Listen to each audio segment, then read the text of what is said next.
Just a reminder that Busboys the movie is available to stream at home on Apple TV, Prime Video, YouTube. You can see all the options at busboysmovie.com. Make sure to go ahead and check that out.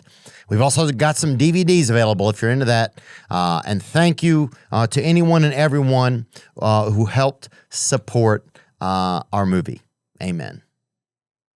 Today's guest is a stand-up comedian out of Austin, Texas. You may know her from Kill Tony and from her tour currently in America and Europe as well next year. I had a great time getting to know the hilarious Miss Cristina Mariani.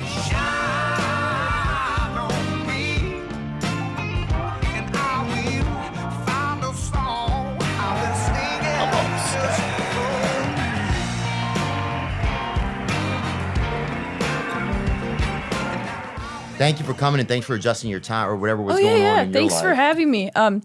For a second I thought you meant you were going to do my podcast. And then I was like, why would he didn't know about that. I'd click later. That's why I asked if you could do it in the evening.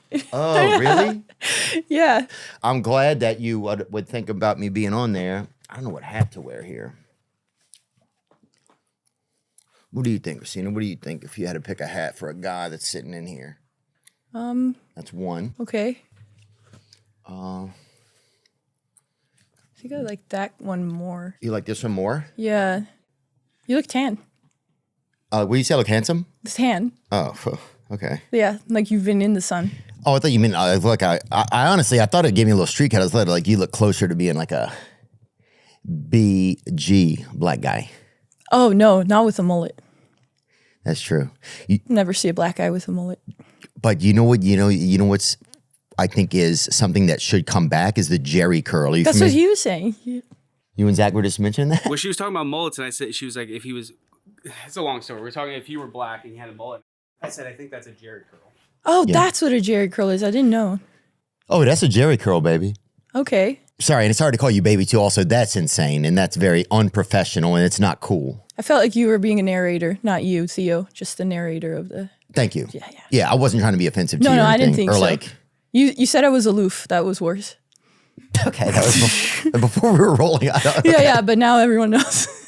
If I'm being weird, it's because you called me aloof, and now I'm in my head about it. Okay. Sorry. Okay. Your hair looks nice. How about that? Can I say that? Yeah. You're very funny too. Let me say that first. Okay, cool. Yeah, and your hair looks really nice. It looks different than the last time I saw it. Yeah, I got bangs. I just wanted to try it. And how does a bang choice come on? I know that's how. Every once in a while something happens during the month for girls, and you just get more testosterone, and then you start making decisions.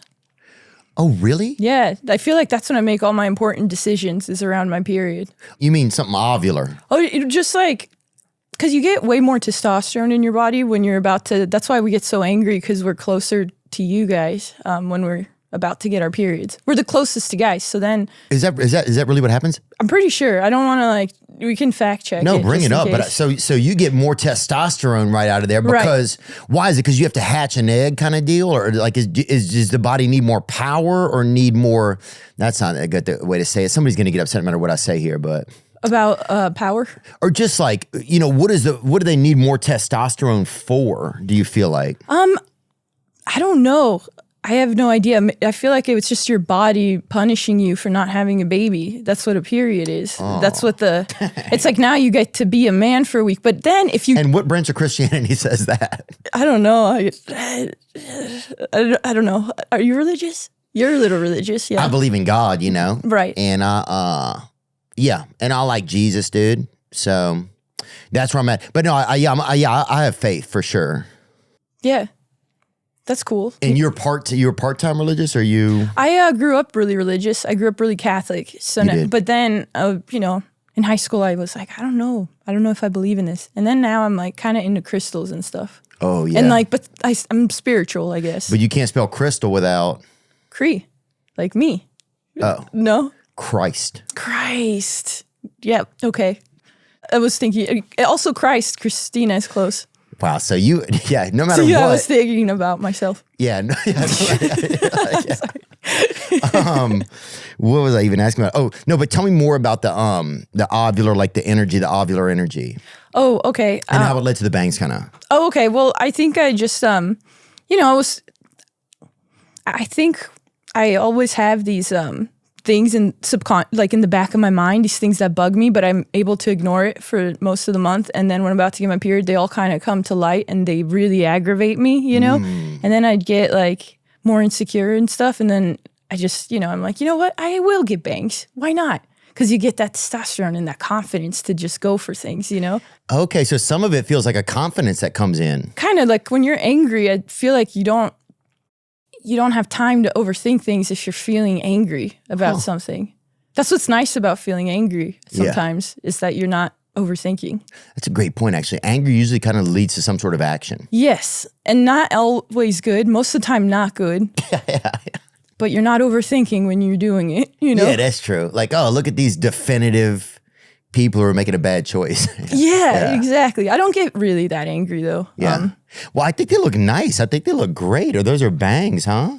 Thank you. I like yours, too. Oh, thanks. Yeah, I feel like we're kind of matching. Yeah, we're kind of the same. Yeah. We're like two different versions of Britney, kind of.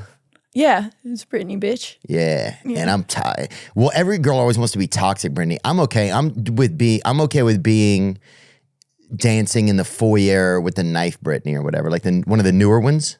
Okay, like the second, like the New Testament. A new generation, Britney. Yeah. This is you. I'm this one. Yeah, I'm Halloween, Britney. I bet she got those bangs too. It was a period decision. I'm Michael Myers, Britney. This is Michael Jackson Myers, Britney, right here. This bitch is legit. And you think those dogs, how do they feel? Take me through this, Cristina. How do I think the 3 dogs staring at her feel? I don't, do you think those are employees, the dogs? Are they emotional support dogs, do you think, or recreational ones? I'm not sure. One of them had cornrows, I think, along its back. I don't know. I always feel like emotional support dogs look sad. Oh. They're just like, imagine your friend is just like always making bad decisions and you can't say anything, but you have to stare at them like, yeah. Come on, stop doing that. Don't fuck your ex again. Yeah, dude. I never thought about that. And like, yeah, you don't do anything in the emotional support. You just feed them. It's like, oh, they're like, you're fucking your life up, Like you're doing hair whenever I'm just laying over here with this vest on, and people think I was in like the military or whatever. Yeah. And then they're like, you want me to forget about it so you'll just feed me.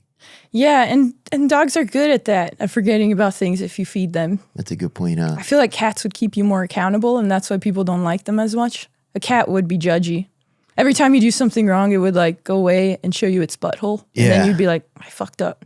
And the cat wouldn't, That is quite a move. What ethnicity move is that? To walk off about 11 feet away, show you their asshole, and then just wander over behind a curtain. What ethnicity? Yeah, I like to relate things to ethnicities, like behaviors to different ethnicities. Okay, so what ethnicity would like walk away, show you their butthole, and hide behind a curtain? I'm thinking, I'm gonna get a little flack for this, but I'm gonna go Vietnamese, gay Vietnamese, probably. Gay Vietnamese? Yeah. I don't think they would hide behind a curtain. Oh, you think it would just I think they would be proud. Mill around, maybe pass a hat around. Yeah, they would show you their butthole and then freeze frame. I bet you're wondering how I got here. And that's how I met your mother. Cristina Mariani, is that how you say your last name? Yeah? Yeah. Good. Thanks for hanging out today. No problem, Theodore. Is that your full name, Theodore? Theodorable, my grandmother said, but she was a... whore? Okay, yeah. I was going to say she was... No, I'm sorry. I don't know. No, I was going to say she was just like kind of a brave woman who did a lot in her community. But yeah, we'll go with that version of it. Horrible? She was a different type of lady. Yeah, Theodore. That's my name right there. I like it. It's like Alvin and the Chipmunks. Yeah. So you'd be the fat one. Yeah. Oh, dude, yeah. I think I feel kind of like... I don't know. I don't think you can say I think I feel fat, because people that are thicker would be like upset. Like you can't take the feeling of being fat, but not the smorgasbord of it or whatever. You could be like, I feel full. That's it. right? I feel like a full male. I feel like I've been full for a few years. Oh, no, that seems gay, I feel like. Yeah, I guess so. It's the Vietnamese guy, too. Yeah. Like you haven't eaten anything in a couple days. You're like, I'm full. Yeah. Some dude saying that is definitely been being gay. Have you ever been gay? Have I ever been gay? Yeah, just like for fun. No. No, I remember one time some guy was like, he was saying he was like a soothsayer or whatever. What's that? A soothsayer? Soothsayer? Bring up an image of one. Let me get a JPEG of a soothsayer.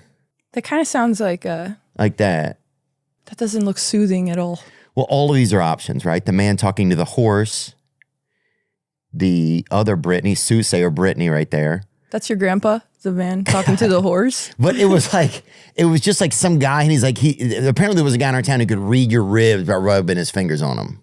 He could read them? Like it was almost like reading on a crystal ball or something. Okay. And so he was like a rib reader, right? Like a mystic. Okay. And so I remember they would take us there, like during the carnival or whatever, the fair, they would take us there. And this guy would just kind of like, he would kind of like read like that's just your body braille right there, your ribs. Yeah. And he would kind of feel it like that and then give you a message. Okay. Like a message of hope or like a message of concern. Okay, I feel like the ribs is a funny thing to pick because you can only feel skinny people's ribs. And so that was a way to like filter out who he would touch. Yeah, I think he was the like, soothsayer was like, I'm not touching fatties. Oh, man, right? Like, but I don't know. I think, look, Brittany, I think money doesn't have, I don't know if money cares about how like which, but maybe, yeah, he had a type. He had like a very like a starving type. But yeah, I guess it's like, yeah, let me just. Well, picture an obese person, and you go to like look for the ribs and you really got to like. Oh, I would love that. Get in there. It's like an Easter egg hunt kind of. Yeah. Yeah, I think I would dig that. You are from, just some audience can learn about you. Oh, okay. You and I toured together some. Yeah. Yep. Mm-hmm. And you're on tour right now. Yes, I am. Right? Mm-hmm. Yep. Where you have coming up, just so we know. I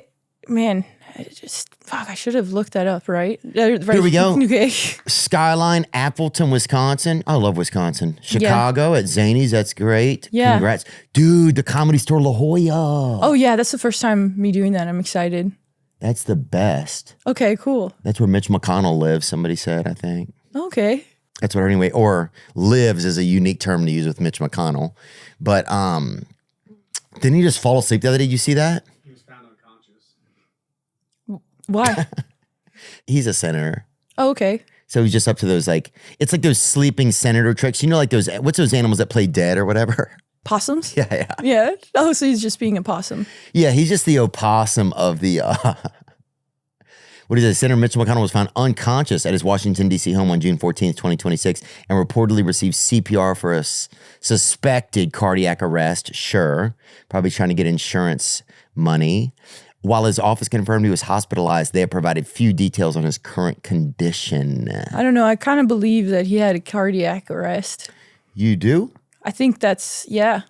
Well, he's the guy that they keep like pressing the butt, like they keep shutting him down. A lot of people think that he's controlled, right? And so he's the guy that they keep pressing the button on him and shut it. He's the guy that kind of shorts out. Oh, so he's a robot, you think? People have said that he is. He's more of like, yeah. He's kind of a, yeah. That would be great to make all robots old. So that's the excuse for them glitching out. Oh, they're just old. Oh, you got a 1996. Yes. What do you expect, Maybe Michael J. Fox is also a robot. You think? He's just like glitching. I think he's definitely, he's testing the Matrix. How is Michael J. Fox, what's his health condition right now?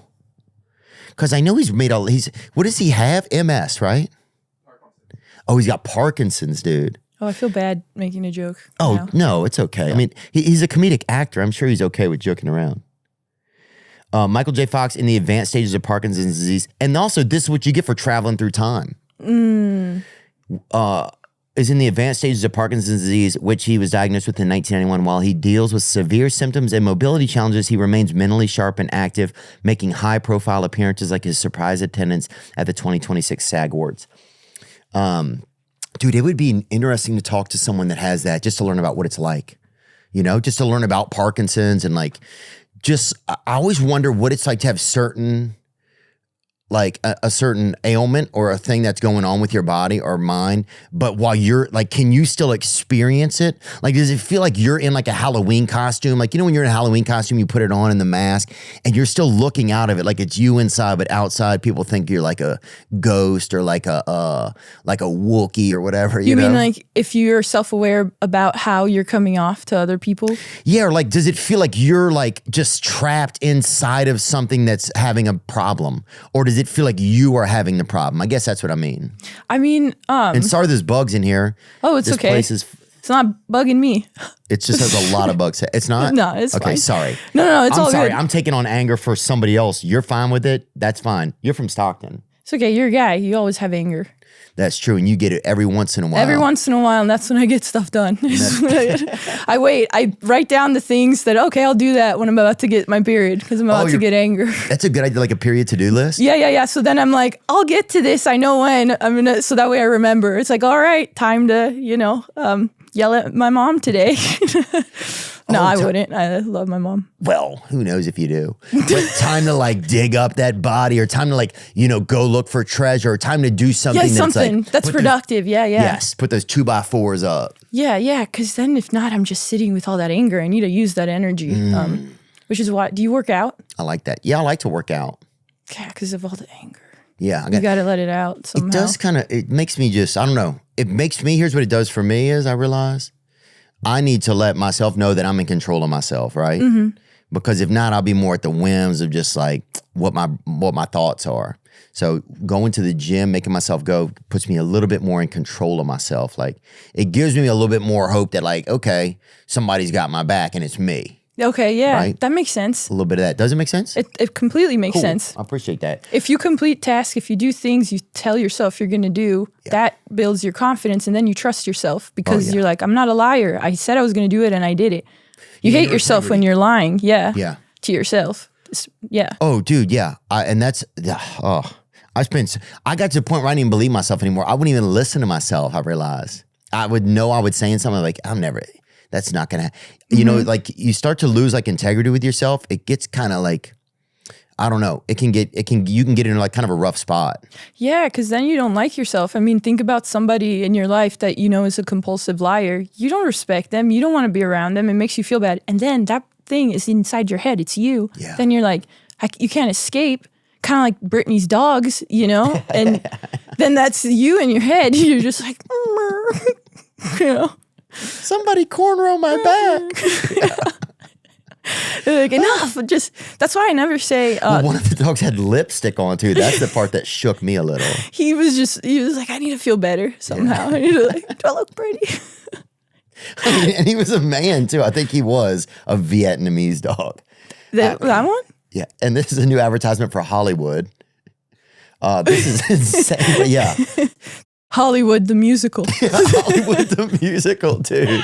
That's exactly what this is. There's some things you couldn't make musicals. It would be inappropriate, right? You can make movies about everything, but you can't make musicals about everything. I don't know if that's true. I've been thinking one thing we do need more of is like Wiggers the musical. Okay, but see, that's funny. That's funny. You could do that. What about 9/11 the musical? What would you call it, though? 9/11, the musical. Yeah. I don't know. That doesn't seem appropriate. It seems like... No, well, I think you need a softer pitch. The title of the title of it, I think it's an interesting idea. And I think if you had fundraising in it, then I could see it. But 9/11, the musical? No fundraising. Who would be in it? You need like kind of like a gay hero that survives the rubble. A gay hero? That survives? Well, you have to have somebody that, first of all, likes being in a musical. Okay, right. So that's why you said gay. I'm not saying it has to be. Would you not be in a musical? You don't think? I don't know. I'd be in it for 10 minutes. Can you sing? I can sing all right. I'm pretty good. I'm not that great. I'm getting better. I'm actually not that good. Well, can you sing something? No. Really? Yeah, I'm not singing also. I don't sing during the daytime also. Oh, okay. It's a nighttime activity. Yeah, Like being gay. Yeah. Being gay is it's for the nighttime. For some people, I think it's nighttime. I was just talking to my friend earlier about having a hot air, but like they had this guy in our town and he would meet a friend. They both were hot air balloon enthusiasts and they would go up in the sky and that's where they would hang out. And just like, I think they had a gay energy and they would take it up there because there was just so much embarrassment here at sea level. Okay, so you're saying two gay guys went in separate hot air balloons and then they... Yeah. But they're in separate hot air balloons. Right, but they met up. Oh, so they did it so people on the ground thought they weren't gay. They went their separate ways and then they... But people knew. They're like, there's no, what are they doing up? Like, you know what I'm saying? People started to kind of put two and two together. It's like up, but also their penis is up. Yeah, it's a new Disney movie. I guess it is. Cristina Mariani, good to see you today. Nice to see you. Can you tell me again about, can you bring that up about if a woman is going through ovulation, is there more testosterone in the bloodstream at that time? I think it's like around their period, not ovulation. Okay. Yes. Yes, on average, women's testosterone rises around the time of ovulation. Oh, I guess it is ovulation. And then stays somewhat higher through the luteal phase. Okay, yeah, that's when you get your period and stuff. Okay, but it is not highest during the actual period. Huh. Yeah, it's usually the week before that I find is the most productive. Okay. Then I start to mellow out again. Once I start bleeding, it's like... So that pre-period, that pre-drip kind of. Mm-hmm. Yeah, exactly. And is that a crazy term to use? Pre-drip? Yeah. No, I feel like that makes sense. Because I don't want to be like unprofessional or whatever. Have you ever seen Under the Tuscan Sun? No, is that like a euphemism for a period or whatever? No, it's a movie, but the whole movie she's trying to open a faucet and it doesn't work, and then at the end it just flows and she's happy. That's kind of what it's like. Ah. Yeah. Oh, like Mad Max or whatever. When they finally get the water? Yeah. That's actually when it's like, it's uphill from here now. That's kind of like we go through a movie every month. Okay. Can you let me know how much testosterone, Trevor? Like, what is the actual increase? That's so cool. I didn't know that. Probably varies from person to person, the amount. Like, if you're lightweight about testosterone, then you just get fucked up on it. Just one shot. That's all it takes. But you don't start like I'm trying to think. You don't just start like buying a Corvette or whatever, do you? Like, what do you? Let me see the mids. No. In healthy women, the mid-cycle rise in testosterone is small in absolute terms, roughly 10 to 30% higher. Wow. So take me on. Is this crazy to even ask you about? No, I don't think so. Okay. You're from Stockton, right? Mm-hmm. Okay. I just want to get a little bit about your life and then we'll go and we'll come back and forth. So take me through like, how do you know if you're getting your period? Are you just like, because is it almost like you get deja vu, like you're walking and then you feel like, does it feel like getting deja vu kind of? It feels like I get obsessive anyway. I'm kind of an obsessive person, but then when I'm about to get my period, I get really obsessive, like almost I can't get out of my thought loops, whereas I can snap myself out.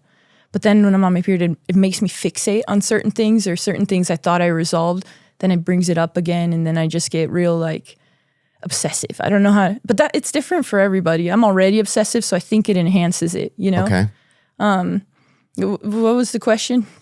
The question was, like, say I get a period, right? Say I'm walking around town or whatever, and I'm gonna get a period or whatever. How do I know I'm gonna get it? Like, do you start to feel like does it feel like your legs sweat, or do you feel like, so you said you start to feel a little more fixated on stuff, and you can notice it? Oh yeah, it's super different than... Dude, that's crazy, bro. Yeah, I get like 2 weeks where I'm like pretty happy, like feeling good, and then 2 weeks of just steady decline and obsessive, and then, you know, like, do you always see how people perceive you the same way? Is it pretty constant for you? That's a good question. So like, do I always think like, yes, I think I do. Yes, I think I do. I think I always kind of think people sort of perceive me the same way. Okay, so I don't know what it is. I haven't specified it, but I do believe that, yeah. Like, for me, I feel like sometimes people perceive me better, and then when I'm about to get my period, I'm like, everybody hates me. Oh. It kind of gets like more darker. Like, it's just kind of like real life, but with like a cloud, you know, like a mean, dark cloud that's just like, and you have to like think, no, it's kind of like being on drugs, but a really bad one, you know, like, and it's a bad trip for 2 weeks, but it's like, it's not super intense. I don't know how to describe it. It's just, No, it's cool. It's the most I ever even talked about it with somebody, and it's interesting because it's just crazy to think that, like, maybe that's why women are so resilient and tough, you know, because they have to, like, you know what I'm saying? They got like an interior thing that's good. They got like they're going through like a moon. They're going through like a, I don't know what you would call it. Like, they're almost like going through the 4 seasons in their body and in their That's so true. in their mind and heart and everything. They're going through all that. So they're constantly sort of having to monitor and see what's going on with themselves and kind of come back anew, kind of. Except it's kind of like summer and winter is what I feel like. It's like summer and then winter just hits you. Just out of nowhere. We had a neighbor lady and something had happened to her. I'm trying to think of what happened to her. She fell out of a boat or something. And it was going too fast. And she, so after that, something was kind of unwell with her brain, right? Okay. She had a brain issue, an overall brain issue. And whenever she would get her period, she would put like hand warmers or something on. Okay. And she would stand out in their yard down the street from us, and she would always sing like Def Leppard, or she would sing like Lock Up the Wolves. It's like an old song, but it's kind of crazy that she was basically going through a menstrual cycle and she would sing Lock Up the Wolves. Like, so you think her about to get, that's what made her do it? Did it help her feel better? I think it probably did. It was some sort of coping mechanism. She would stand out on the porch in the yard and kind of vibrate a little bit, and she would sing like a couple of different songs, and one of them was Lock Up the Wolves. Dear God. How does that go? Bring up the lyrics to it. Lock up the wolves. Okay. It's like a metal song? Yes. That makes sense. Bring up that Lock of the Wolves, Rodney James. That's Dio right there. In the house of the holy, to the middle of the mystic sea, at the cradle of the world, there's a black cat screaming, and it's not even midnight, no. At the cradle of the world, they're screaming for sanctuary. They're screaming at you. Lock up the wolves. Lock up the wolves. Yeah, yeah, yeah. Does that seem like a period? Totally. Yeah. Except you want the wolves to get out of you. Okay. Get away, wolves. Get out. I'm tired of these demons, you know. Enough wolves, enough, you know.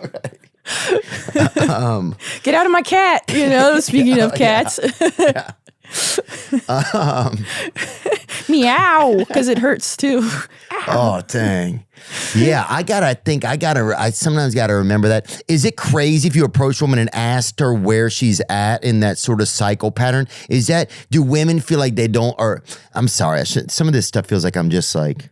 Because I'm a girl, you're asking me about periods? Is that what you feel like? Yeah, I just feel like it seems kind of cheesy, and I don't mean to do it like that. I just don't ever get to talk about it, and somehow we ended up talking about it. It's okay, I wouldn't overthink it. Okay, thanks. See, it's like, this is what I would be like if I was about to get my period. I would get in my head about, oh my God.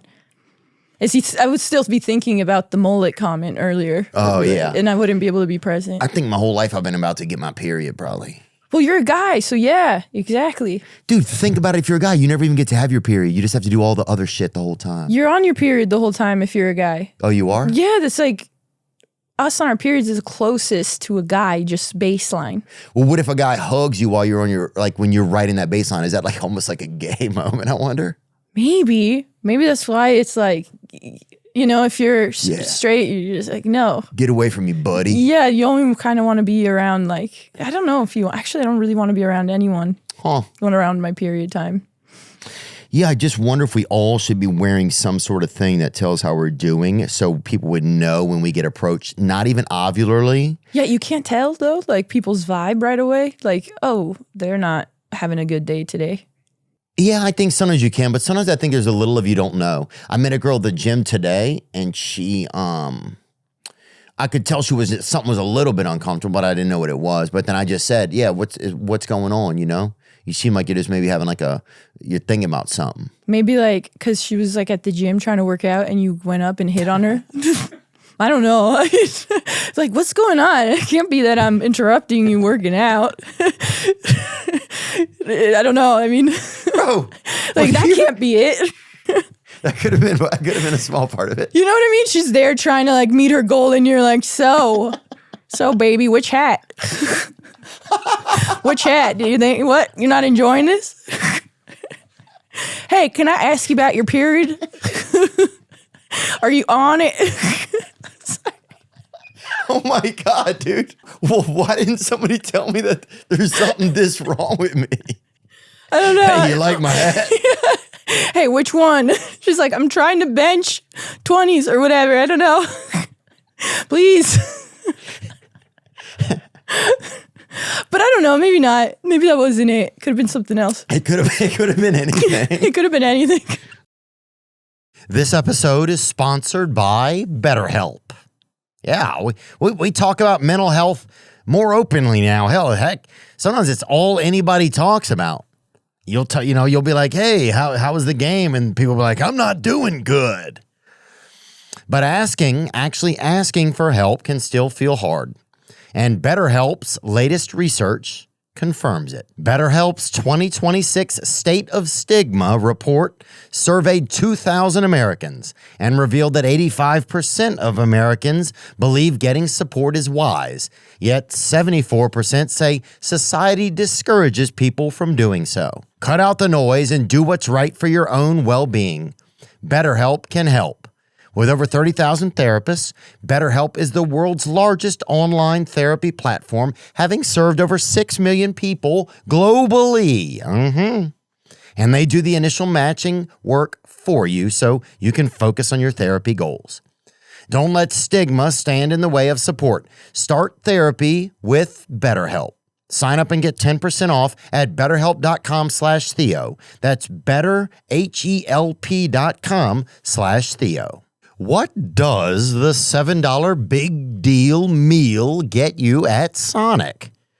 The real question is, what doesn't it get you?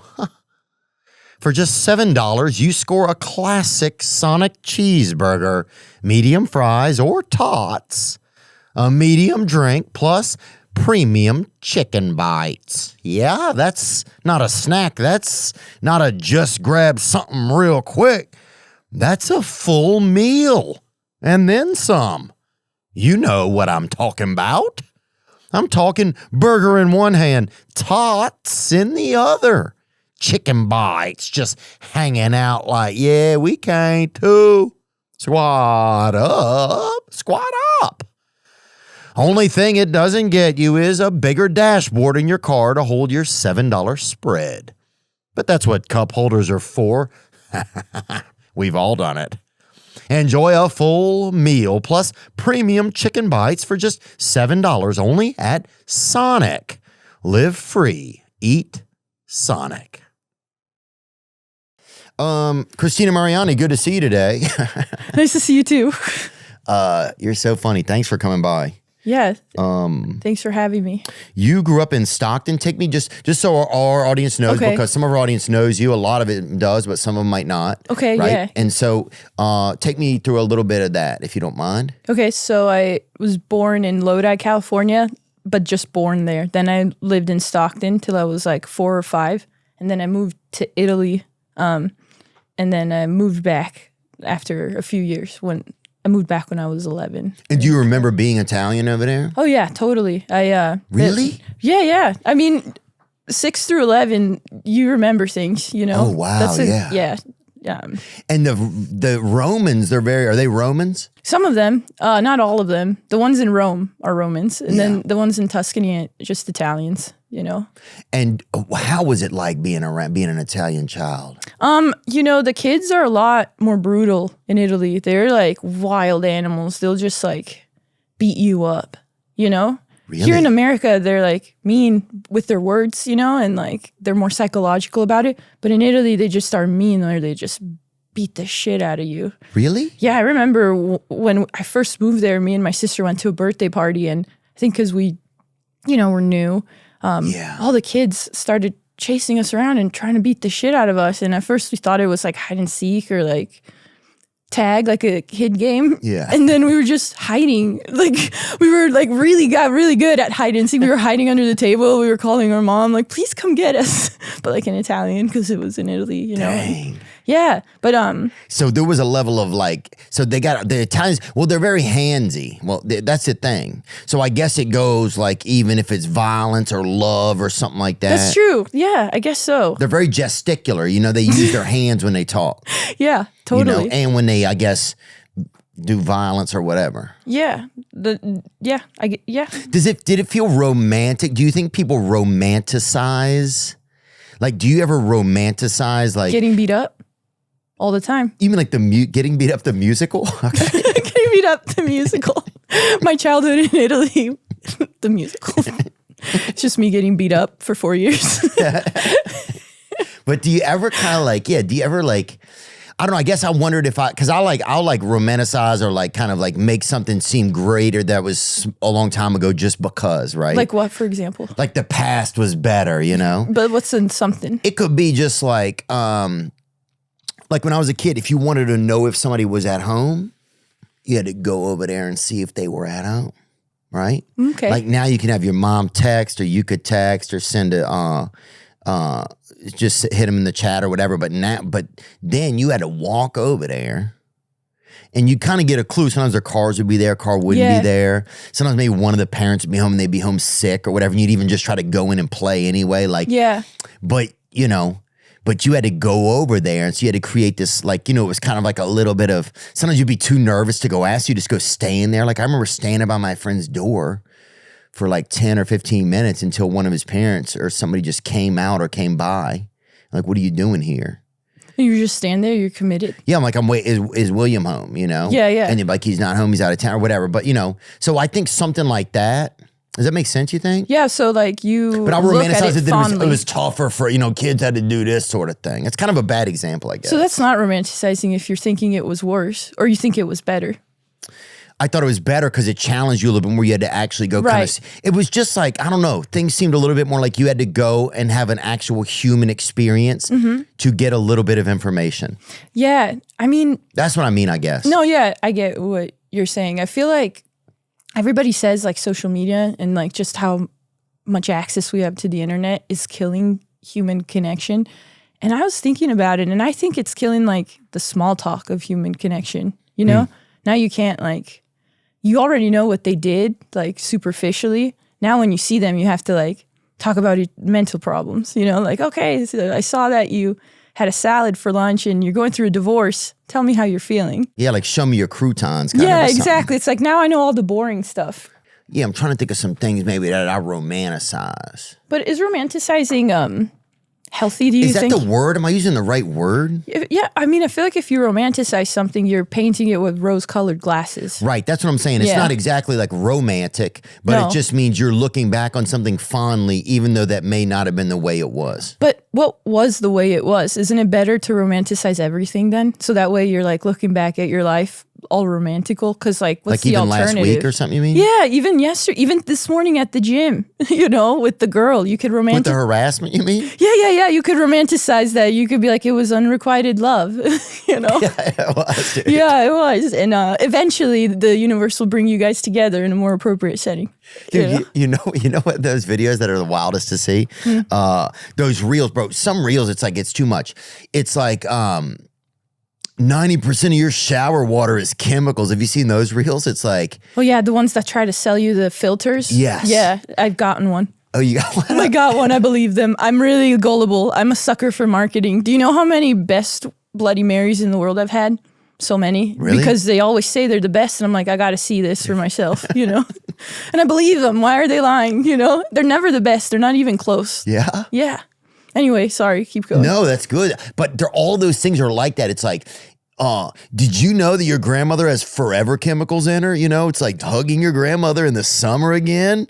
That's a no-no. It's like, it's just like shit that's like, what? Like we can't even hug our grandmothers now? It's like, the forever chemicals that Nana has, you'll never get out of your arms, you know? Well, if it was your Nana, it was syphilis. That's what the chemical...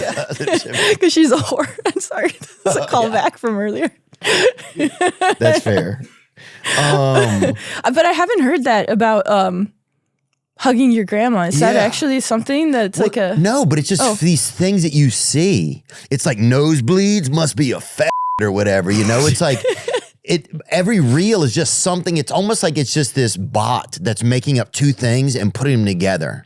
I feel like it is a lot of them. It is bots that are doing stuff like that. You know, and then it's just like and then it attaches some sort of thing.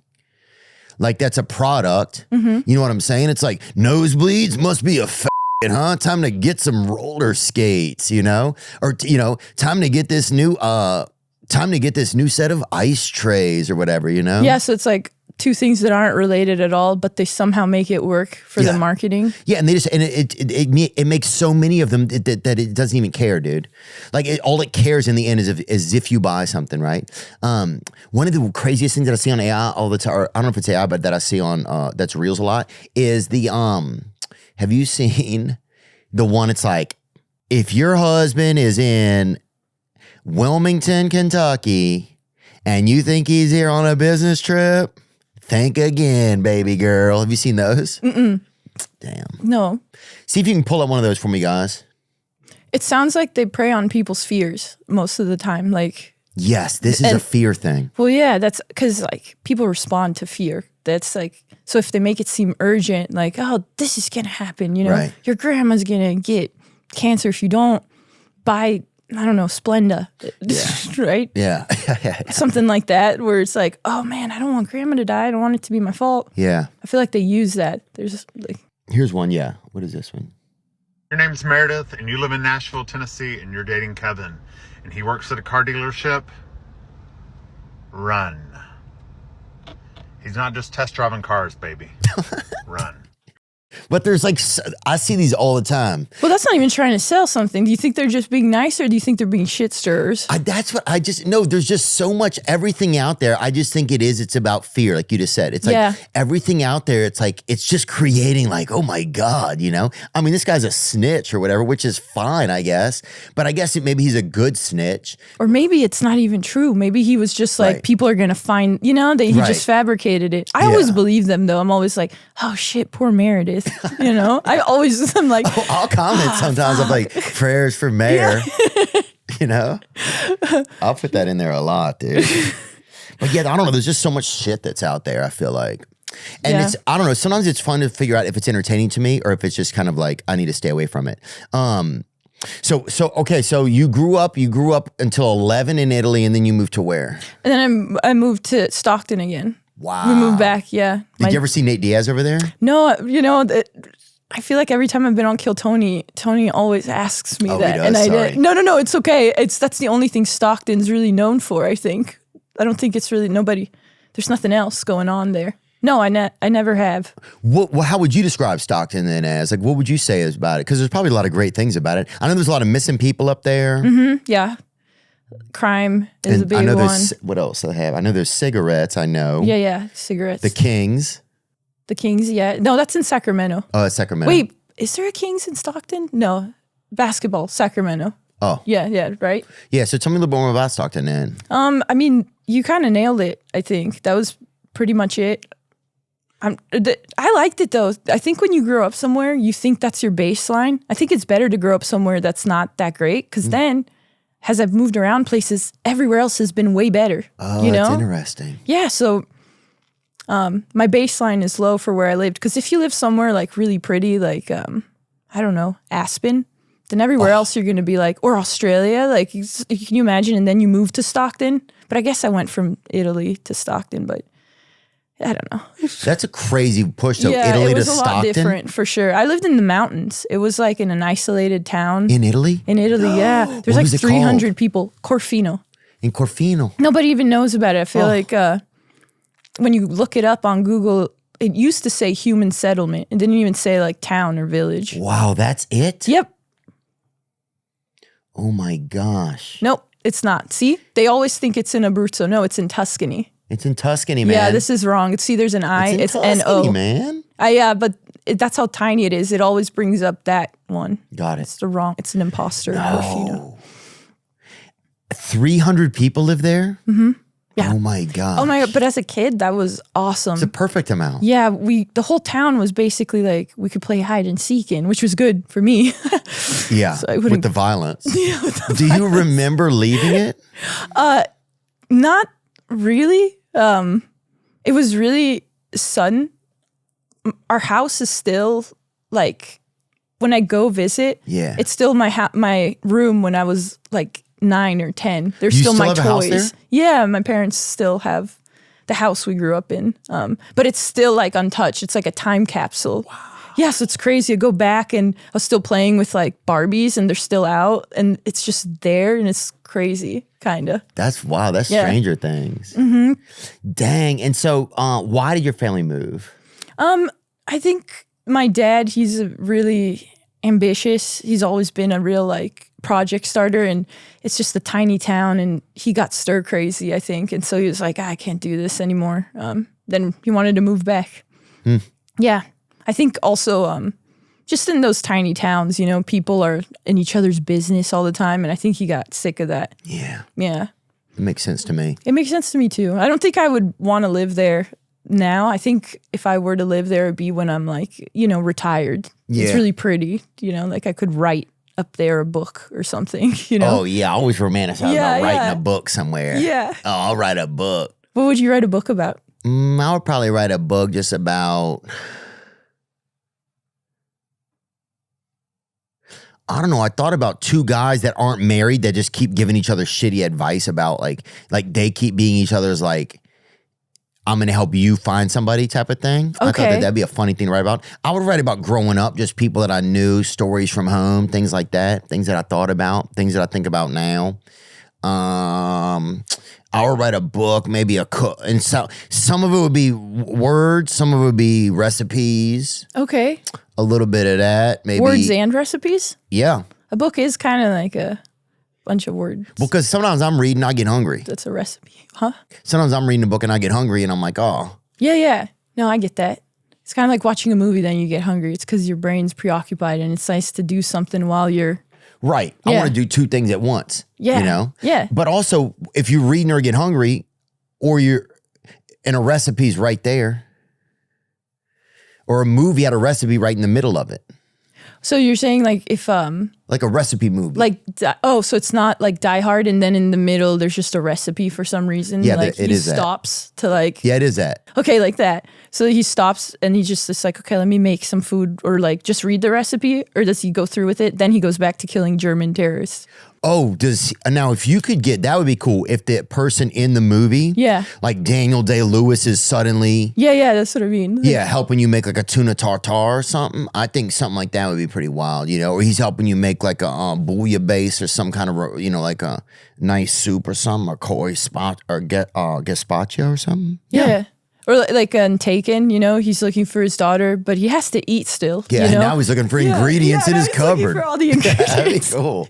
Yeah. Dude, I used to think of like a bunch of TV shows. I don't know if I think of that many anymore. Have you ever did you try to pitch television and stuff? Like once you got into Hollywood, did you try to pitch like, or once you got into like entertainment? Oh, I've just been working on some like things, but I had nothing that I'm like comfortable pitching or anything yet, you know? But yeah, I mean, just being creative. It's fun to like explore different. Did you have a dream for like a sitcom type of thing? Like, or what was kind of your motivation towards like getting into comedy? Like there was a time probably before my generation where a lot of people were like, I want to get a sitcom, you know? And then now I think it's been a little bit more like I want to get a special, and I want to get like my generation probably like I want to get a special, or I want to get a podcast, right? Maybe those things. Oh, but yeah. I wonder like, was there like what was some of the reason like that you kind of got into like being creative like in this way? Well, I guess I've always really liked writing and being artsy ever since I was a kid. And then for a while, I kind of neglected that part. And, you know, like when you become a teenager and then college, and then I was just kind of lost. And how'd you neglect it? What do you mean, like drugs? You went into nursing? No. I think just you start, other things seem to matter more than just being creative, you know, because like kids start bullying you, and then you start worrying about what people think about you. And I remember I used to a lot of things that then I got insecure about, I never knew. I was just focused on like creating or like drawing or writing. And then something like is like, oh, this matters now, like all the social like aspect. And then, you know, you gotta get lost and you got to get sidetracked. And then when I figured out what I wanted to do after I graduated college, I was in insurance, and after a year I wanted to kill myself. And I was like, how did I end up being in an insurance job. And then I started thinking, what did I do as a kid that made me like enjoy life so much? And then I kind of started doing that stuff again. And then that plus things that scared me. And so then I got into like trying to do comedy because that's something I always like wanted to do, but I always was like scared and I thought it wasn't like something you could really do, you know? Did you see a certain comedian that made you be like that? Or did you see like, it made you think like, yeah, because sometimes I don't remember if there was a certain comedian. I mean, maybe Chris Rock probably, or, I mean, Eddie Murphy was like the biggest that people would pass when I was young, you know? But then it was like, yeah, I don't know. I'm trying to think of other ones. I mean, there was like John Caparulo. There was like, I'm trying to think if it was like a certain comedian that really got me into it. One time I just went to a comedy club. They gave you free tickets. They would call all the time and get free tickets. And I'd never been to a comedy club. I'd never even I'd seen comedy like on television and stuff like that, but I'd never seen it live. Yeah. And so I went to a live show and I was like, oh my God, so this is how it works. And like somebody gets up there and they do this and then people laugh and everybody's just like in a room having a good time. I was like, this is so fascinating. I needed that like exact direct proof of like seeing it, you know? Interesting. What about you? I never had like a comedian that I saw. I just always liked to make people laugh for some reason when I was a kid, to the point where my mom would get annoyed with me because I wasn't that funny. When I was like, I would try to make people laugh because for some reason I loved when they laughed at something I say, and then I would repeat it over and over again, and then my mom would be like, you gotta shut up. That's just fucking annoying. And I would always want to make my dad laugh because I felt like I got his approval when he laughed. He was a pretty strict dad, you know? So then when I could make him laugh, he wouldn't laugh at anything. I would feel like, so then that was something too, like making a black guy laugh, kind of. Kinda, yeah, absolutely. That was my dad. He was He's the black guy of the family? Yeah, he's the black present father, though. He very much. Oh, yeah. Yeah, like he was there, you know? Different. Yeah, he was very, yeah.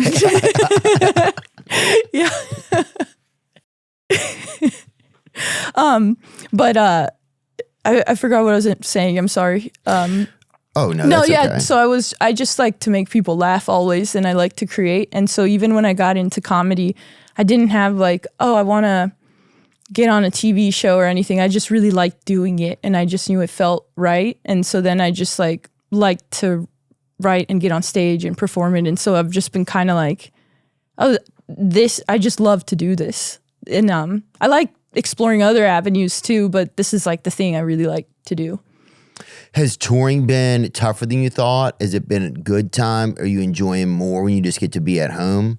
I love you seem to be out there a bit. Yeah, I really like it. I like going to the airport. I like being on a plane. I like being in hotels. I like the whole experience. Really? Yeah, it's like relaxing. I don't know why. Like being on a plane is relaxing. All I got to do is think. I like to just like close my eyes and just think. Will you sleep on the plane sometimes? I can't sleep, but I'll like get like relaxed, kind of daydream, you know, like, and just think about things. Oh, that's probably that's a good call. Yeah, it's nice, you know. Yeah. Oh, yeah, dude. The other day I was on a plane, and my friend that was with me, he had to freaking do CPR on somebody. On the plane? Yeah. What airline? And I was like, it was on Delta, and I was like, dude, do not go do CPR. They're like, does anybody know CPR? And he fucking raises his hand. I'm like, dude, do not go do CPR right now, dude. Because he couldn't do it? Did he lie? I didn't know if he could do it. He's like, dude, I can do it. I was like, dude, you cannot do it. He had a couple drinks. I was like, you cannot have a couple drinks and do CPR on somebody. But I mean, yeah, what if he threw up in his mouth? That'd be crazy. The other guy's like, what if that then brings the guy back? The guy's yeah. And then he throws up and they keep throwing up in each other's mouths, but they're both alive. Yeah. At least. Oh, yeah. Oh, that's romantic. Yeah. So did he? Did he do it? Did he give him CPR? He did it, man. Did he save him? They got the guy going again. They got him back up. They puffed him up to almost 200 PSI. Oh, nice. Filled him up. That sounds good. Dude, one time, I told this story before, but one time I was at a restaurant. It was like a breakfast buffet. Mm-hmm. And Magic Johnson was there. And somebody they needed CPR or whatever. So this guy, like, it was at a table. It's like a kind of a nice place. And so they just kind of bring out one of those, like, those folding walls, those Chinese folding walls or whatever, that they bring out like a section. Like origami? Yeah, it's like a sectional that. Oh, okay, yeah. Yeah. I think origami's Japanese anyways. Yeah, like a panel thing. Just to make like a little area for something. Okay. They bring one or two of those out, and they're just doing CPR behind these like little sectionals while all the rest of us are supposed to be eating. And you can hear them like hammering away on this dude. Like they're doing like baritone shit on him. And we're all like, when do we eat? Like, cause it's a buffet and it's nice. And it was like on the plane? No, this was off of a plane. Oh, okay. I was picturing this was all on a plane. I was like, there's a buffet on the plane? No, this was at a hotel. Delta's really stepped up. This was at a hotel. Okay. And so everybody starts looking at Magic Johnson to know when to eat, because he just became like, it's weird, like in a tribe, like somebody kind of becomes the leader. And everybody just looks over at Magic Johnson. We're like all waiting for him to eat. And he had like a plate of little sausages, I remember. And everybody's just waiting for him to have a little sausage so we can all eat. It was kind of crazy, just like. And then they got the guy going. They got him popping. You could hear him kind of gurgling a little bit and popping or something. And then he went down again. So we all started eating, and then everybody was like, ugh. Everybody had to like set their silverware down again and be like, okay. Oh, man. That's crazy, because what that story tells me is that no one really cared about how the guy was doing. Everybody just wanted to eat. And then they had to pretend, because if not, you look like a horrible person. But everybody really just wanted to eat, because it's like, who is this guy and who sent him to ruin our meal? Yeah, that's kind of the vibe that I'm picking up on. Because if you're worried about, hey, can we eat? You're not caring about the guy dying. Nobody gave a fuck. That sucks. Dude, here was the worst part, though. We kept seeing the dude that had saved, because somebody saved him the first time, and then that guy had been like pumping too hard. He'd been like, and I think his tries had worn out or whatever. And he said his tries locked up because he had he'd been overdoing creatine or whatever. I guess your arms can lock up if you have too much creatine. What? It's like the opposite of oiling your joints? Yeah, I think he had because he was over there. I mean, 7 or 8 minutes they were over there just looking for oil in this guy, dude. They were over there pumping him, and you could hear him, and and like everybody's just like, it was almost like everybody's like, yeah, and everybody's just waiting to finish their food, which was getting cold, and it's not like save the guy fast, but it's like, save him or don't save him. You know what I'm saying? Like, because dude, I will say this, at a certain point, you started to kind of feel like, hey, this guy's had enough. You know what I'm saying? Like, hey guys, we all kind of feel like that's enough. Like, we gave it our best shot, the musical. yeah. It's 40 minutes of CPR. Yeah. So then they get him popping, and then he goes down again. And so everybody's like, fuck, And I'm like, Magic Johnson, help out. Like, you go over there and fucking, because he's so good at like dribbling. It's like, just go dribble the guy's fucking, you know what I'm saying? You would think if he just would go over there and just double dribble the guy's heartbeat, till it would get, I don't know. But that's just He just becomes black. Yeah. He's like, oh shit. And then he gets a heart attack. Bad hearts. Oh, do a lot of black folks have I think bad hearts? so, right? Isn't it like high cholesterol? I think it's they get sugar in their heart. The sugar just goes right to their heart? I'm not sure that sounds insane, but I think they get sugar in their heart because they have a lot of, some black people have too much sugar. Because there's even people stopping them. You'll see people don't have any more sugar. I've seen a couple of black guys in my area, they'll have a shirt on that says, I can't have sugar, don't give me sugar. Really? Yeah. Black adults are about 30 to 50% more likely to die from cardiovascular disease than non-Hispanic white adults. I wonder why. I don't know. Does it say? Yeah, to say why. Can you just ask why at the bottom? And this is on Perplexity right here. Social determinants of health. Let me see. Lower income, unemployment, and poverty. Increased stress. That makes sense. Unequal access to health care. So some internal and external. Higher rates of high blood pressure. Dude, what was I thinking about the other day? What was I thinking about? Oh, do you see, there was like, I was thinking about AI and just like the truckers that are like they won't even have any more, like they will have some autonomous trucks out there. So like self-driving? Yeah. Yeah.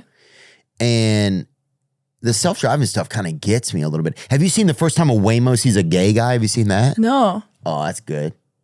I'm trying to think. See if you guys can find that. But dude, an autonomous truck. And what if like some lot lizard is parked behind like a Flying J's or whatever, like it's parked behind like a Buc-ee's or whatever, and some lot lizard just climbs in the cab, like one of those like kind of parking lot escorts or whatever. Mm-hmm. She climbs in the cab and she's like, what do they even do then? Yeah. I would think they would have the doors locked so you wouldn't specifically for lot lizards that like to pleasure trucks. I think you gotta let them in though. You gotta give the truck the full experience. That's true. The truck was probably pissed. Driverless semi trucks have started running regular semi indeed routes in Texas. Yeah. Semis from the autonomous trucking company Aurora have computers and sensors that can see for more than 4 football fields. The company is starting out with a single self-driving truck and plans to add more by the end of the year. Fuck that, dude. That's too much for me. What was your journey kind of when you got into comedy in the beginning? So you said you kind of got it to be creative. Did you end up feeling like, did you try other outlets first? Like, was there like music or was there? Well, I used to, one thing I was scared of was leaving home because I feel like I'd just always been my family's really Italian, really close. They don't really like it when you leave, so I was really nervous to like leave. So that was the first thing I did that made me scared was leave. And I knew they were going to get mad at me, but I did it anyway. And I drove from California to Texas.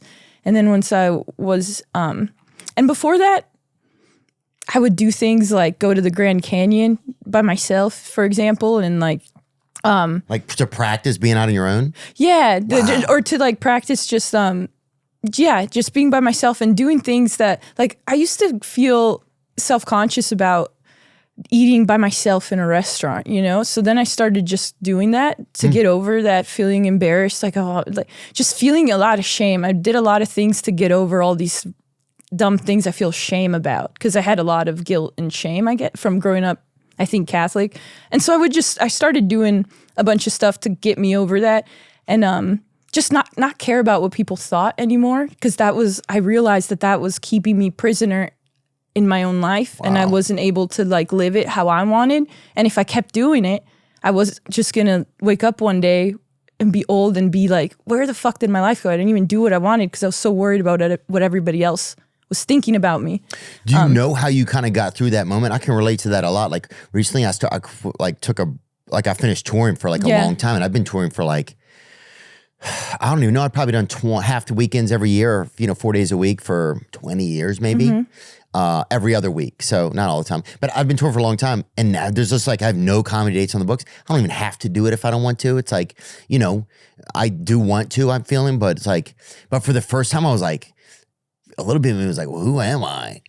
Like, I always kind of define myself, I think, by like achievements, like some sort of achievement. Mm-hmm. And I don't even feel much reward from achievements, but it's just the only way I knew to like have like, to define myself for some reason. It's like a measure, at least. Yeah. It was just something like, am I okay? Like, am I like, I guess this means I'm okay, right? If I'm achieving something, then I must be okay, right?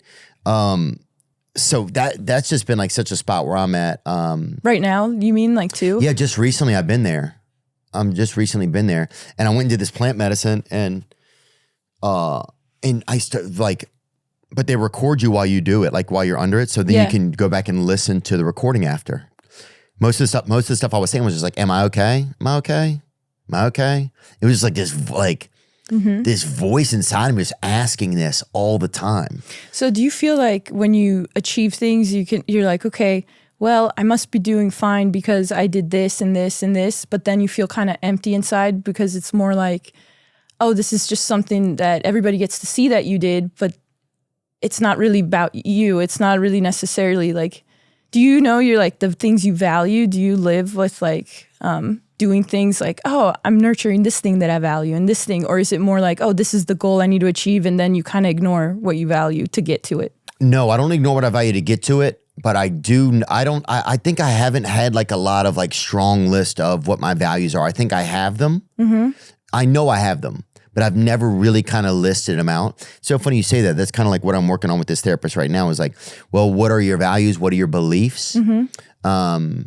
And and actually being able to see, okay, well, what I'm doing, does this go towards, does this like honor those, or is this something that doesn't honor those? Right.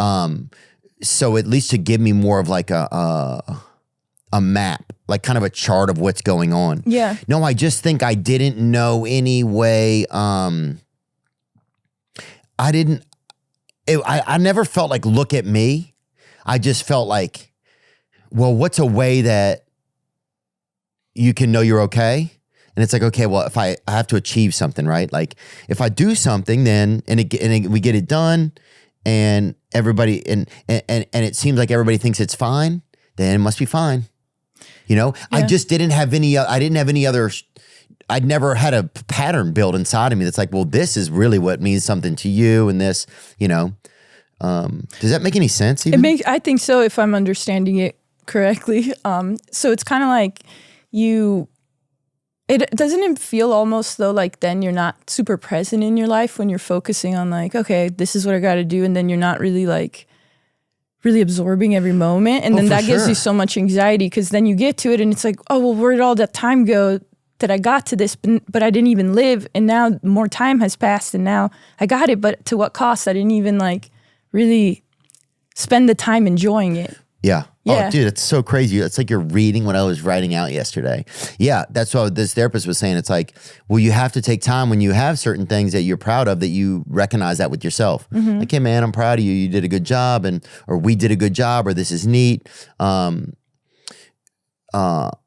so, yeah, I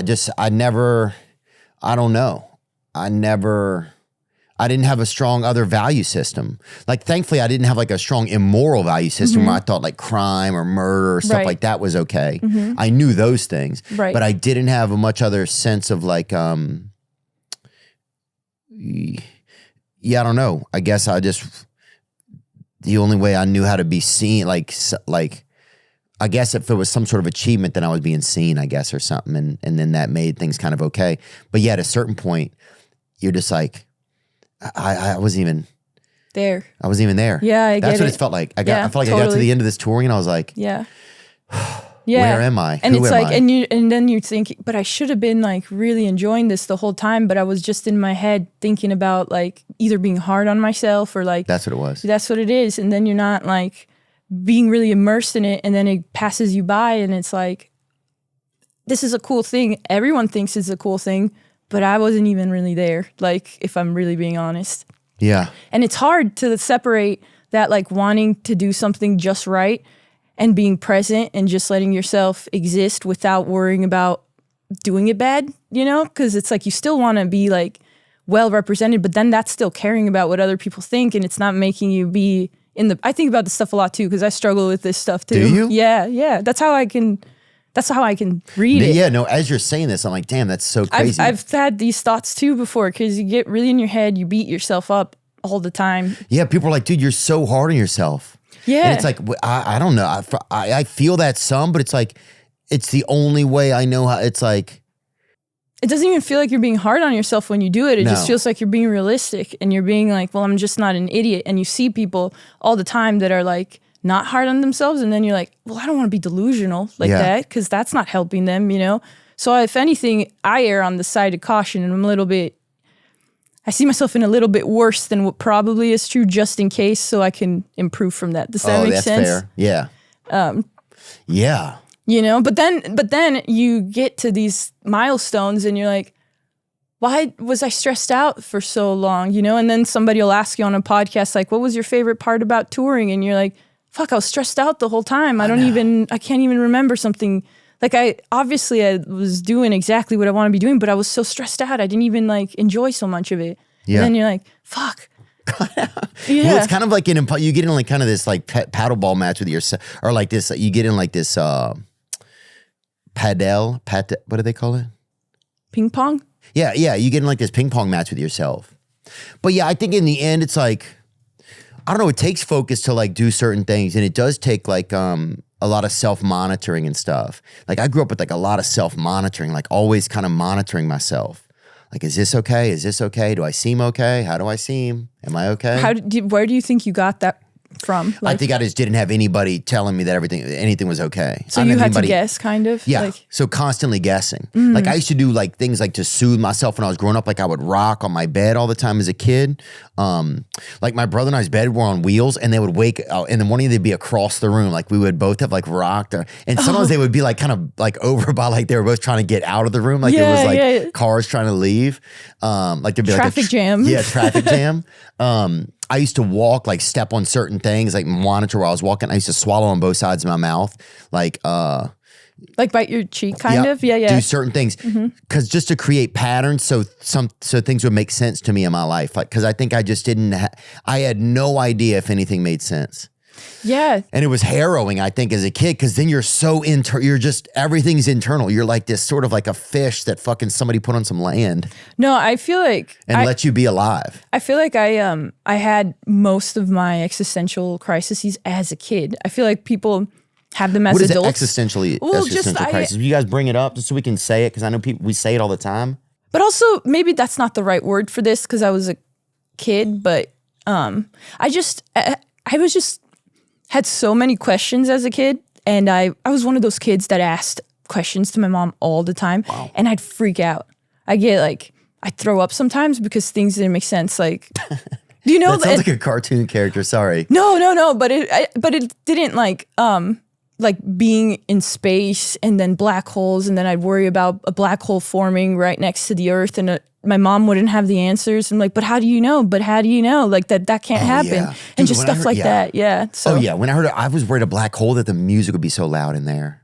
in a black hole. Yeah, and I'm like, I'm gonna fucking hate that shit. That's why I did not want to be an astronaut. That's so funny. That's so autistic. You didn't You want to think do so? it for the loud noises? Well, just the loud music. I'm like, I'm gonna fucking call the cops. They're gonna come over. Everybody's gonna get pissed. They're gonna make it's gonna be a World Star video or whatever.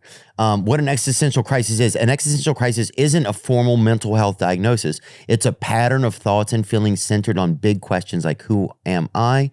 What's my purpose? Does anything really matter?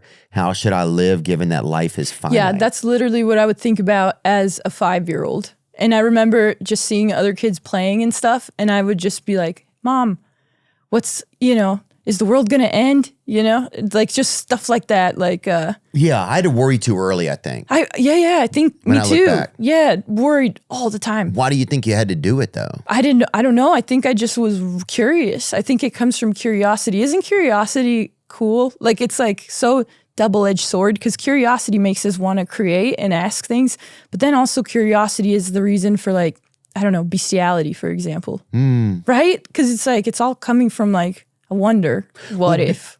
Oh yeah, that's true. Bestiality.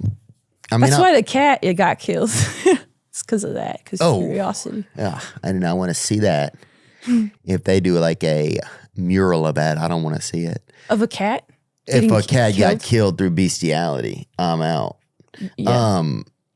But Sorry, I don't know how I got down that train of thought.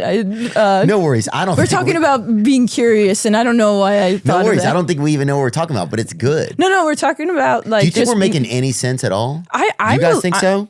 I'm following you, and I think I know what you're saying. Do you know what I'm saying? I think so. Are you thinking about the girl in the gym? No. Okay.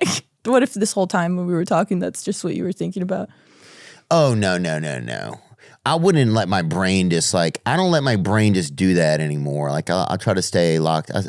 I'm happy to be here with you. Sometimes I do that and I catch myself. It's like tabs, and then I'm like, okay, don't leave that tab open. Just Right. close that one out, so that way I can come back. Yeah, I control the tabs. Yeah. You know, every now and then the one of them will get out of hand and I'll have to chase it around the screen and shit. Yeah, it's like you get a virus. Yeah. Every once in a But while. I control the tabs. Yeah, it's like a porn pop up, and you're like, fuck. Yeah. Yeah. Yeah. But no, what were we talking about? We were talking about like as kids just being warriors too soon. Oh, yeah. Yeah. I think that's it. You just find, for some reason, concern comes in too soon for a kid. And I don't know sometimes why that happens. I think when you're a sensitive kid, that's part of it. Like you're sensitive, so like, but you don't know when you're a kid that you're sensitive. Everybody else tells you you're sensitive, but you don't know what somebody else's experience is and how they're perceiving the world. So you only know like, oh, that really hurt. And everybody seems to not feel that. But to me, it hurt really bad. And now I'm being dramatic and I feel it so much. Or Right. like, And then you worry something's wrong with you. Yeah, 100%. I always thought I was so weird, and I always felt like, dude. Yeah, did you feel it like that too? Oh, I felt like my life was kind of a nightmare when I was a kid. I'm not getting into I'm not in like any woe is me shit, but shit was kind of a nightmare. And so I thought that the outside is just a reflection of me. So I must be a nightmare. Like, oh, if this, because the world just centers around you. You're a kid. That's all you know. So it's like, fuck, if everything's so fucked up out here, then it's a reflection of me. I must be fucked up, you know? Yeah. And that, like, I think for me realizing that, well, I think it just like, I don't know, it makes a lot of things, you're going uphill a lot. It's a battle a lot. Yeah, and I think it's kind of like, when you get older, your taste buds decline.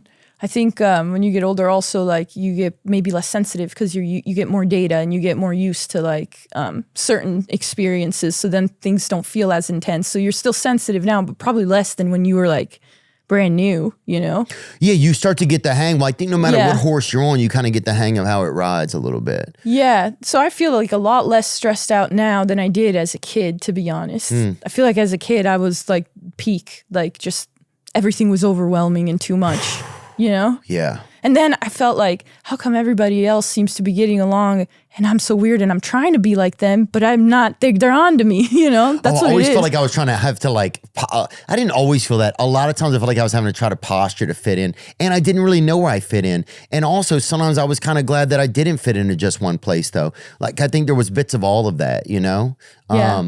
But I do start to like say thank you, God, for these things that happened, right? Even if some of them are painful, I can say thank you. Even if something was painful, I can say thank you, God, because that's the only way, right? Like even if my like family stuff, like I can still be very grateful to my mother for having me. I can be very grateful to my father for having me. Like instead of sometimes being generally like, sometimes I get in this phase where I'm generally upset, but I can still find a lot of specific things that have gratitude for, and that gives me like a different position to operate from, For sure.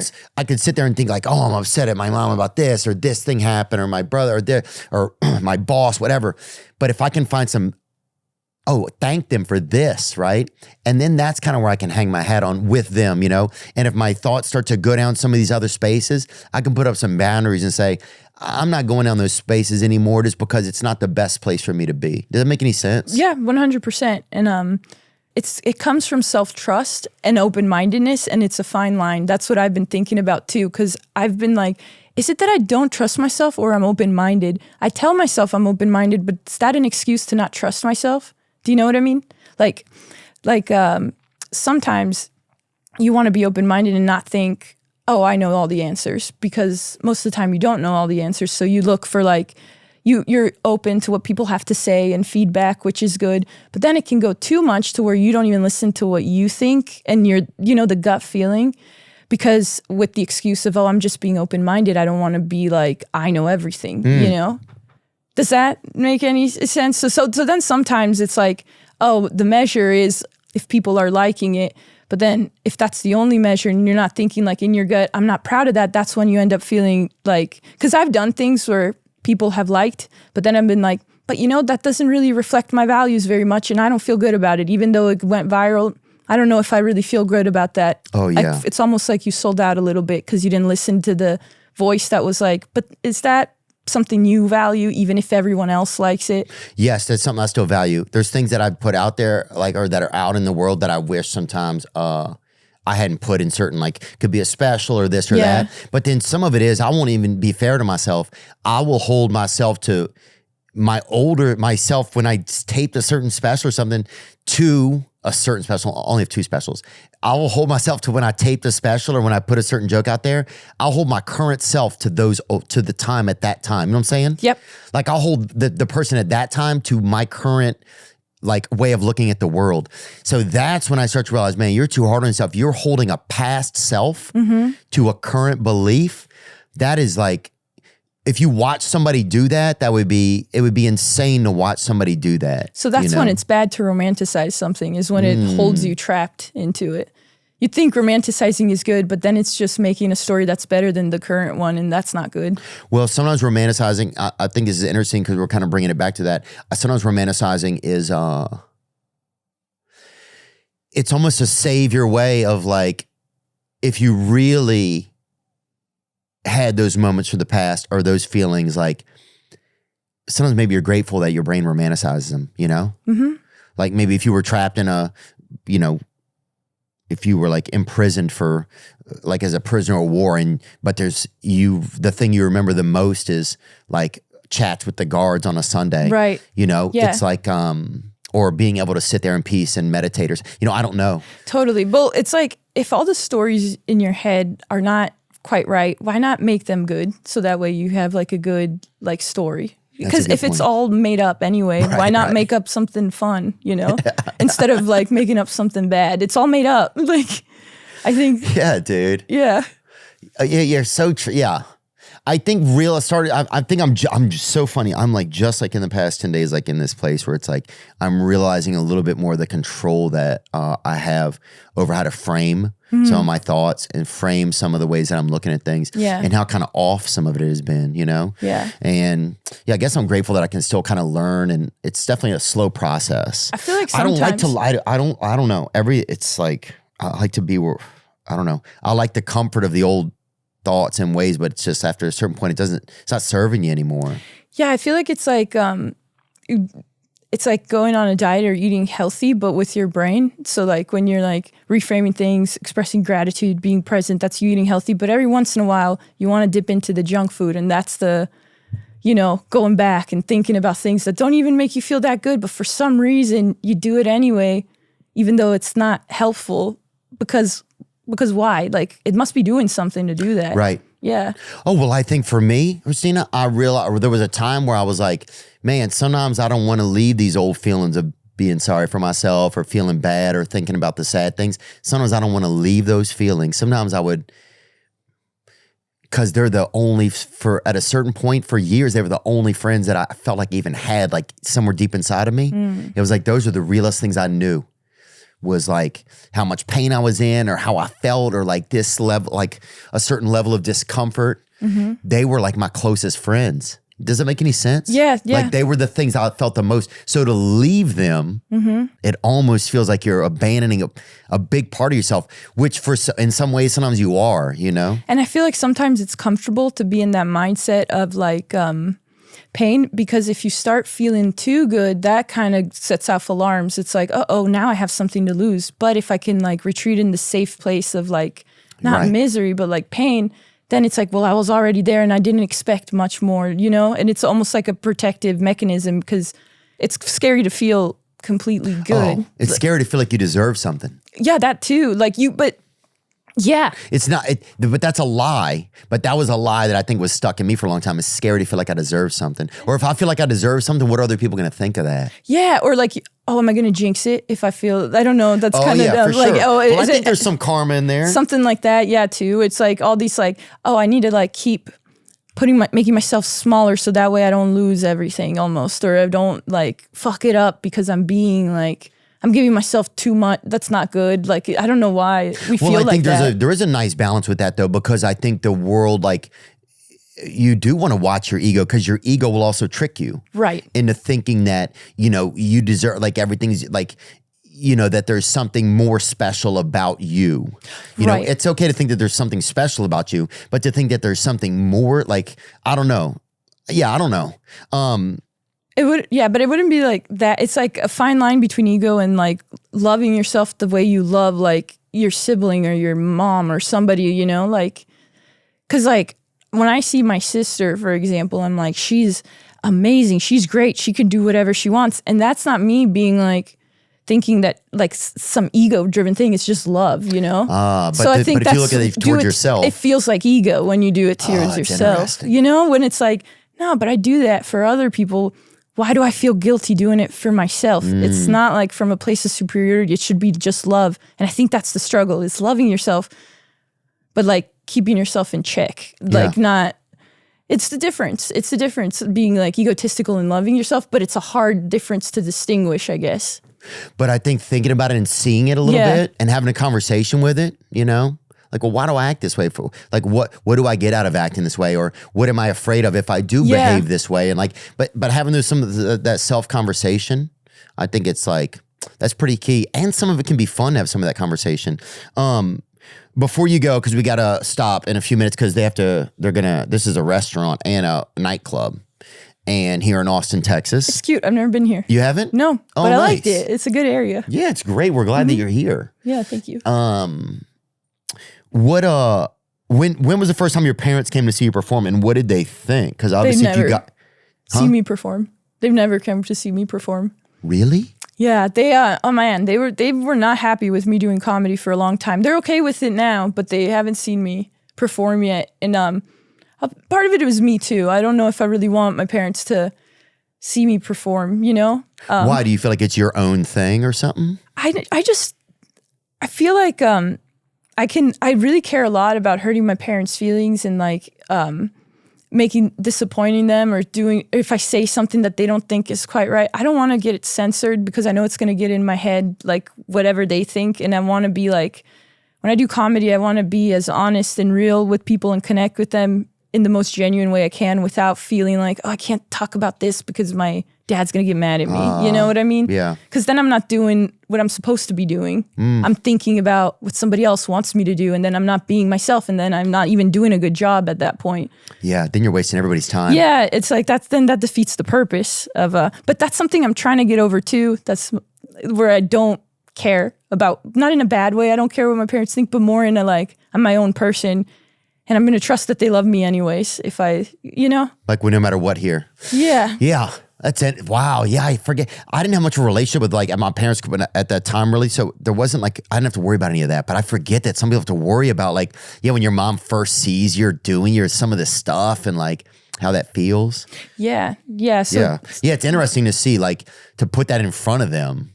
Yeah. Yeah. And I had like, they were very involved in my life and very like, not passive parenting at all. They were very, and they raised me a certain way, very strict parents, Ooh, that's tough. Yeah. Yeah. So it was very like, it was even hard for me to like move out comfortably without feeling like, oh, I'm doing something they don't want me to be doing. That gave me a lot of anxiety. And I know it's like, sounds kind of dumb, I guess, because it's not that big of a deal. But to me, it was. No, it's a huge deal. Disappointing someone that loves you, disappointing your parents that I don't have created tattoos because I know that that would make them feel bad if I got tattoos, and I guess I don't want them that badly. But I think when your parents are really involved and are really strict and it's from the best, they love me, But sometimes it makes you like not feel like your own person until you leave for a while. And then you're like, what do I actually like? What do I want to do? What do I think? Yeah. I don't know.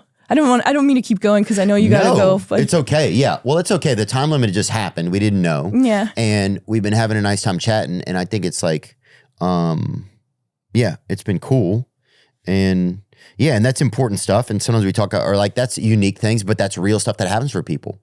It's like, I don't want to disappoint. But am I being too this? And how do I grow? And like, how do I, it's like we're all kind of examining the walls to see like, what the space looks like.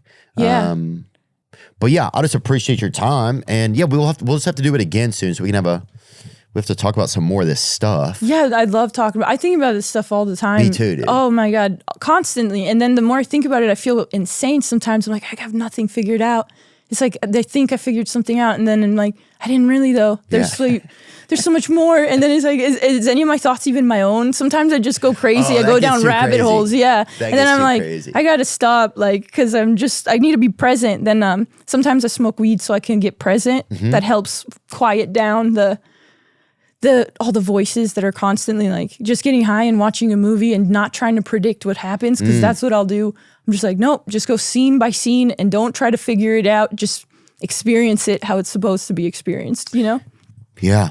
No, experience it how it's supposed to be experienced. Yeah. I mean, I think it's what we're all trying to do with life, Cristina Mariani, thanks so much for hanging out. Thanks for touring with me some and doing some shows. Fun. Yeah, super fun. Thank you for having me on the road with you. I did that when I was 2 years in. That was an insane experience. Oh, wow. Me. That's crazy. I forget about that. Yeah. Then it went from like doing little rooms to fucking arenas and theaters. That was crazy. Did we do somewhere really cool? My brain's bad. Yeah, no, we did. For me, it was really cool. It was like a 8,000 person.